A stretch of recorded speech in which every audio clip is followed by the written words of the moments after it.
अस्सलाम वालेकुम नाजरीन, आपका मेज़बान अब्दुल कदीर अवाम की बात के प्लेटफार्म पे हाजिर खिदमत है। मोहतरम नाजरीन, वक्त ज़ाया किए बगैर आज एक नहायत अहम मौजू पे आपसे बात करनी है। बात ज़रा टेक्निकल सी है, लेकिन वो आप लोगों को समझाने के लिए बहुत ज़रूरी है। उम्मीद करता हूँ कि आप मेरी बात को ज़रूर फॉलो करेंगे। मसला ये है कि हुकूमत पाकिस्तान या गवर्नमेंट का कोई अदारा पूरी दुनिया में या पाकिस्तान में जब उसने कोई काम करवाना होता है तो उसके लिए, उस काम को देने के लिए वो काम करने वाले की सिलेक्शन करता है, मसलन ठेकेदार वगैरह की। ठीक है जी। और उसके लिए क्या मसला होता है? उसके लिए ये होता है कि सबसे पहले वो उस कॉन्ट्रैक्टर्स को प्री क्वालिफाई करता है। मतलब ये है कि वो देखता है कि ये ठेकेदार जो है इसकी कैपेसिटी कितनी है, कि वो ये काम सर अंजाम दे सकता है कि ये नहीं दे सकता, उसके पास स्टाफ कितना है, मशीनरी कितनी है, वगैरह वगैरह। ठीक है। उसके बाद ये होता है कि जब वो टेंडर इशू करता है तो हर बंदा, हर ठेकेदार जिसने उसमें हिस्सा लेना वो एक अमाउंट जमा कराता है जो कि उस ठेके की लागत का 2 से 5% होता है। ठीक है जी। उसके बगैर वो उसमें वो उस बोली में वो हिस्सा नहीं ले सकता। ठीक है जनाब। तो जब वो ठेकेदार उसमें हिस्सा लेता है, वो उसके साथ वो रकम लगाता है, तो फिर वो उसे उसमें हिस्सा लेने की इजाज़त होती है। उसके बाद क्या होता है? उसके बाद फिर वो उनको टेंडर निकाला जाता है कि किसके नाम पे निकलेगा। ठीक है। किसके शराइत व ज़वाबित मुनासिब है और अदारे को लगता है कि कौन बेहतर काम कर सकेगा और किसके नर्ख सबसे कम है।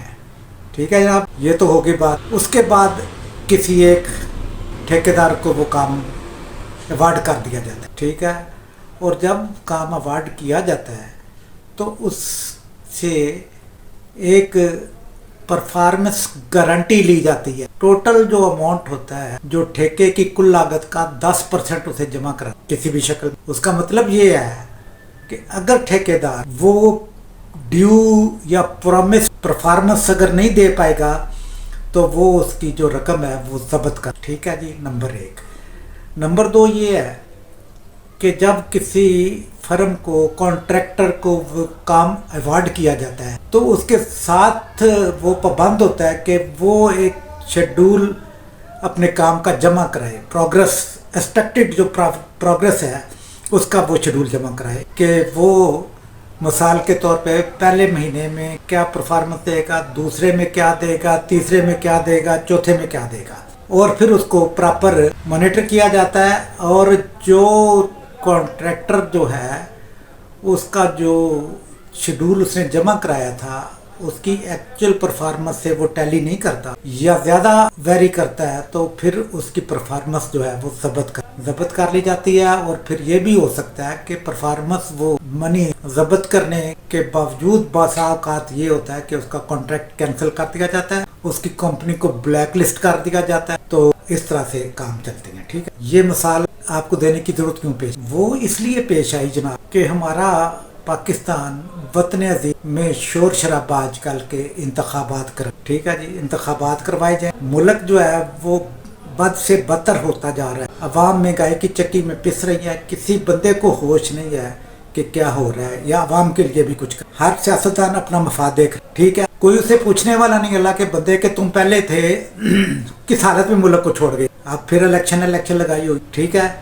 इसका सिर्फ मेरी नज़र में एक माकूल हल मौजूद है। वो हल जनाब ये है कि एक छोटा सा ठेका देने पर हम लोग कितनी छानबीन करते हैं, सारे महकमे एक्टिव हो, और एक पूरे मुल्क को तबाह बर्बाद और लूटने का ठेका जब किसी पार्टी को देना होता है तो कोई गौर व फिक्र ये कोई नहीं देखा जाता कि जो बंदे हैं या वो जो पार्टी है उसकी जो हाई कमान है वो कितनी काबिल है या नहीं है, या उसकी प्रीवियस परफॉर्मेंस क्या रही है। ठीक है। सबको एक ही बात जो है वो तेज़ी से आई हुई है कि इलेक्शन करवाना है, इलेक्शन करवाना है। अल्लाह के बंदो, इलेक्शन कोई मजाक की बात है? बेपनाह पैसा लगता है, मुल्क सारा डिस्टर्ब हो जाता है। ठीक है। और इलेक्शन हो रहा है। इसका वाहिद हल ये है कि जब पूरे मुल्क का ठेका आप दे रहे हैं तो फिर इस पर छानबीन भी बहुत सख्त होनी चाहिए। पार्टियां जो हैं, जिन पार्टियों में जमहूरियत नहीं है उनको क्वालिफाई नहीं करना, जिनके बंदे ठीक हैं उन्हें भी क्वालिफाई नहीं कर, ठीक हैं उनको रखना चाहिए। ठीक है। और उसके बाद उनसे उनका जो मैनिफेस्टो है वो लेना चाहिए, ठीक है। और इलेक्शन कमीशन को चाहिए कि इलेक्शन के वक्त जो मौजूदा मुल्क की हालत है वो अदारों से लेकर वो उसे पब्लिक कर दे कि जनाब मुल्क के ऊपर इतने बिलियन डॉलर के कर्जे हैं, मुल्क का तलीमी निज़ाम कहाँ जा रहा है, मुल्क में सेहत कहाँ पर खड़ी है, एजुकेशन जो है वो क्या हो रही है, ठीक है, महंगाई की शरह क्या है, और इसके ऊपर जो है जिम्मेदारियाँ कितनी हैं, फॉरेन पॉलिसी क्या है, वो सारा कुछ जो है वो उसके ऊपर मेंशन होना चाहिए। इलेक्शन के जो परफॉर्मा इशू करती है इलेक्शन कमीशन ऑफ पाकिस्तान, उस पर ये चीज़ें लिखा नहीं चाहिए कि जनाब ये इलेक्शन हो रहा है, ये सितंबर या अक्टूबर 2023 में हो रहा है, इस वक्त मुल्क की जो हालत है वो ये है।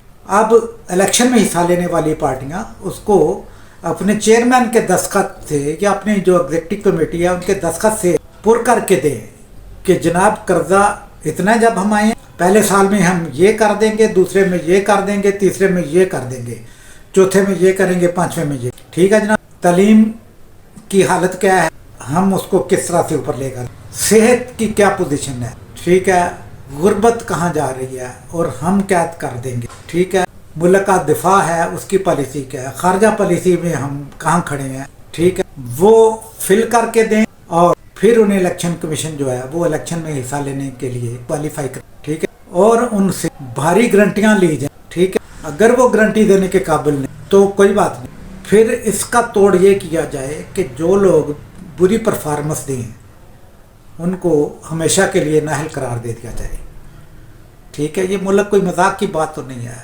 23 करोड़ आवाम का मुल्क है, ये थोड़ा ही है कि आए और खेल कर चले गए, ठीक। और फिर हमारी सियासी पार्टियों का मिसाल देता हूँ आपको, तहरीक इंसाफ जैसे भी आई उस पर बैठ, ठीक, उसने हर चीज़ का जिम्मेदार मुस्लिम लीग नून को करार दे दिया कि मुस्लिम लीग नून जो है उसने मुल्क को तबाह बर्बाद कर दिया है, इतने कर्जे थे, महंगाई इतनी थी, ये था वो था, सारा कुछ ठीक हो गया।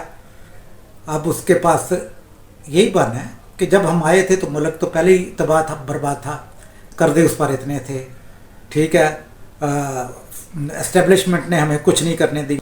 इमरान नियाज़ी कहता है कि मैं तो ठीक, बाकी जो कुछ गंद मचाया उसकी बात नहीं करते, ठीक। अब नून लीग मुत्तहदा अपोजिशन जो है, सॉरी मुत्तहदा पार्टियों की जो गवर्नमेंट है अब वो आई है तो वो महंगाई का जिम्मेदार पीटीआई को ठहराती है कि जब हम आए तो महंगाई पहले ही बहुत थी। इमरान नियाज़ी ने IMF के साथ जो वायदा किया था वो उसको ब्रीच किया, उसको पूरा नहीं किया, जिसका नतीजा ये निकला कि गुर्बत बढ़ गई, महंगाई बढ़ गई, ये हो गया वो हो गया, ठीक है, ठीक है। इससे तो ये साबित हुआ कि वो पीटीआई पर इल्ज़ाम लगा रहे हैं, पीटीआई उन पर लगा रही है, ठीक है जी। अब बात ये है कि अब दोनों मुज़ाकरात के चक्कर, भाई जब आप हर चीज़ का मुर्द इल्ज़ाम पीटीआई को ठहराते हो और ख़ुद कोई जिम्मेदारी लेने के लिए तैयार नहीं, ये भी कहते हो कि पीटीआई नालायक थी, उसकी पॉलिसियाँ गलत थी, ये थी वो थी, उसने मुल्क को तबाह। जब आप ये कहते हैं तो फिर पीटीआई के साथ क्यों बैठती हैं, नालायक लोगों के साथ क्यों? बिल्कुल इसी तरह से मुस्लिम लीग, अगर पीटीआई समझती है कि इन्होंने ये तबाह किया, ये चोर थे, ये डाकू थे, फलां थे, तो फिर उनके साथ बैठने का क्या तल्लुक है? इससे सिर्फ एक ही बात साबित होती है, और वो कौन सी बात है? वो बात ये है कि दोनों ने आवाम को लूटा है, दोनों ने आवाम के साथ झूठ बोला है, दोनों ये नहीं बताते कि IMF के साथ मुआहदा क्या है, कि क्या हम उनसे कोई गलत काम करवा बैठे हैं कि उनकी हर बात हमें माननी पड़ती है। सच्ची बात क्यों नहीं, ठीक है, इसलिए कि उनको अपना मुफाद है, आवाम के साथ उनको कोई तल्लक नहीं है। झूठ बोलते हैं, झूठ बोल कर जाते हैं और फिर सारी दौरे हुकूमत में झूठ बोलते रहती हैं, ठीक है। तो जनाब आली, मेरी इलेक्शन कमीशन से ये गुजारिश है कि एक छोटी असामी पर भी जब कोई भर्ती होता है तो उसे पूछा जाता है कि भाई तुमने प्राइमरी पास की है, प्राइमरी पास किया तो फिर मिडिल भी पास किया होगा, फिर मैट्रिक किया होगा, फिर इंटर किया होगा, फिर कोई ग्रेजुएशन किया होगा, फिर आगे जितनी भी है। लेकिन इस मैदान सियासत में जिस पार्टी को, जिन सियासतदानों को मुल्क की भागदौड़ देनी होती है, उसमें का कोई क्राइटेरिया नहीं है। कभी नहीं पूछा कि भाई जो बंदा किसी यूनियन काउंसिल का मेंबर रहा हो उसको चेयरमैन यूनियन काउंसिल का इलेक्शन लड़ने की इजाज़त होनी चाहिए, और जो ज़िंदगी में चेयरमैन यूनियन काउंसिल रहा हो एमपीए का इलेक्शन उसे लड़ने की इजाज़त होनी चाहिए, और जो कभी एमपीए रहा हो उसको एमएनए का इलेक्शन लेने की इजाज़त होनी चाहिए। ये तो कोई अजीब ही बात है। पैसा चलता है, टिकटें बिक रही हैं, कोई बंदा पढ़ा लिखा है या जाहिल है या बेईमान है, कोई क्राइटेरिया नहीं है, पूरा मुल्क उसके हवाले है। अवाम किसी का क्या बिगाड़ लेगी। अब मुस्लिम लीग नून जो है या इत्तेहादी हुकूमत है, बाकी तो फ़ौरन वो बिल बना के पास करी जा रही है। तो इसी तरह से इलेक्शन कमीशन के भी कुछ कानून, कुछ ज़ाब्तों में तब्दीली लाए कि उसमें सिर्फ वही लोग आ सकें कि जिनका किरदार म्यारी हो और जिन्होंने पहले मुल्क में कुछ परफॉर्मेंस की हो। आजमाई हूँ को दोबारा आजमाने का मतलब ये है कि एक दफ़ा फिर आप दावा दे रहे हैं कि आओ और मुल्क लूट लो, ठीक है। और काबिल अफसोस बात ये है कि ये जो हुकूमत है इसकी परफॉर्मेंस इस कदर बुरी है कि बताया नहीं जा सकता कि अवाम के साथ इसने क्या कर दिया। हुकूमत को होश ही नहीं है, लोगों को आटा नहीं मिल रहा और सियासतें जारी हैं सारी। तो अवाम से भी गुजारिश है कि ऐसे लोगों को मुस्तरद कर दें बिल्कुल, ठीक है। और अगर ये मुत्तहदा गवर्नमेंट जो हुकूमत है ऐसे कवानीन नहीं बनाती है इलेक्शन कमीशन के लिए, तो इनको अभी से मुस्तरद कर देना चाहिए। इसका मतलब ये बिल्कुल फेयर नहीं है। ये उसी वक्त शोर मचाते हैं सारे जब अपोजिशन में होती हैं, और जब ये हुकूमत में होते हैं तो खूब लूट मार करते हैं। अवाम का इन्हें कतन कोई ख्याल नहीं, कोई एहसास नहीं है। अगर एहसास करना है तो अवाम ने खुद ही करना है। फ़िलहाल के लिए इतना ही। अपना बहुत ख्याल रखिए। अवाम जिंदाबाद, पाकिस्तान पाइंदाबाद।